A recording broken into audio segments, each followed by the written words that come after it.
Hello friends, I am Gali Sarish on behalf of BSc IPF. We are doing this video. In this particular video, we would be touching upon how much percentage should be diverted towards equities.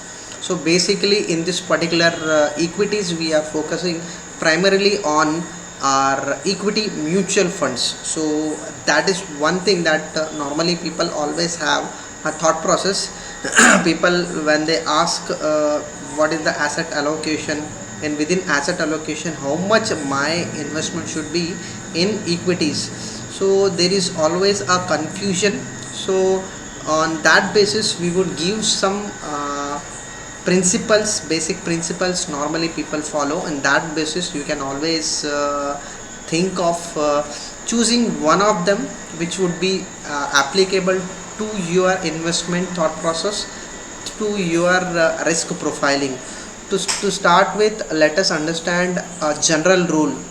So what is that general rule? General rule is equity portion should be that portion when you minus your age from 100, that percentage of amount should be invested in equities. To understand with the help of example, if the age of a particular person is 30 years, then his investment in equity mutual fund should be 70%, and the remaining would be in debt. So this is the first principle. So age should age number should be subtracted from 100, and that becomes your equity. So if the same equation, if the person's age is 40, then his equity would be 60 and debt would be 40. So this is how this rule applies.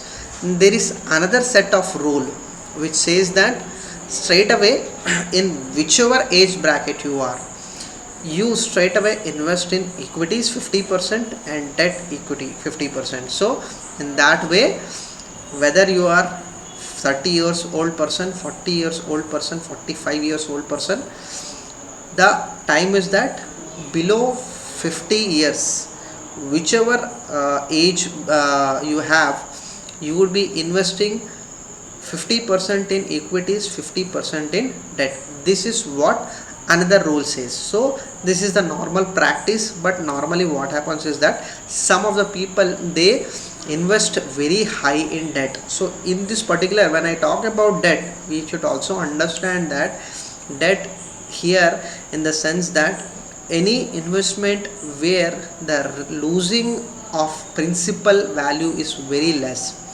So normally I call your equity debt investments as quite comparative to equities, it's quite safer.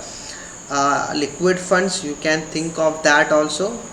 Bank postal deposits, postal deposits, life insurance, traditional plans. So there is some, you get some returns for the investment part. So that is where we can think of debt portion. So there is another way of thinking. So another process is life cycle portfolios. So standard portfolios are being created, and normally people follow this portfolio. So even if you are willing, then definitely I will share you the age groups. So if an individual person is 20s, from 20 between 20 to 30 years, he should invest his amount 10% in liquid assets, 10% in debts or FDs, 10% in government securities, that is gilt funds, and the remaining amount should be invested in equities, that is 70%. So this is the lifestyle for a 20 years old persons.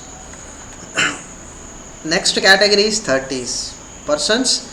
30 years persons, liquid asset as it is 10%, debt 20%, government securities 10%, equities are 60%. So here we are trying to focus only in mutual funds.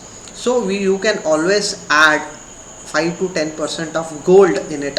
So for mutual funds, what is the portfolio that we are focusing. That is what we are trying to cover in this particular video.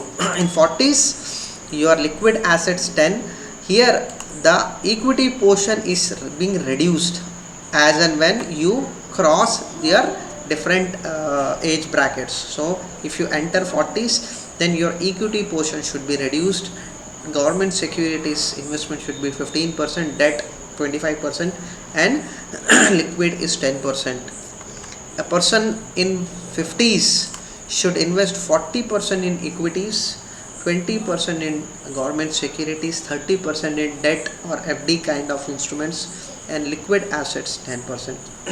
So liquidity should always be maintained. So make sure that you are always investing 10% of your total investment in liquid assets, where you can easily convert, or you can manage that 10% of your assets for your emergency funds also. And 60 years and above, so for them, equity portion 30%, you can also reduce this 30% to 25 or 30, and remaining you can divert between government securities, debts, and liquid assets. So this is the normal average portfolio one should maintain for a standard investments. So it depends upon what percentage you are willing to invest. Normally what people feel that equities is the only place where we should be investing. We would not be investing in debt category, we are not be invested in government securities. They are either investing in liquid funds or either investing in equity funds. The middle portion, debt and government securities, normally retail investors don't participate in this kind of mutual fund schemes. So my suggestion would be that this is the portfolio that you can always focus on. And within equities, definitely there is different category altogether, different categories. We have large cap, we have small cap, we have mid cap, we have different sectoral schemes. So you can always divide that also within this equities also. So I hope you have got a general idea that what is the kind of equities should be forming your portfolio. So if you are confused, then you can choose one of this portfolio and create your own investment thought process in this. Thank you friends for watching this video.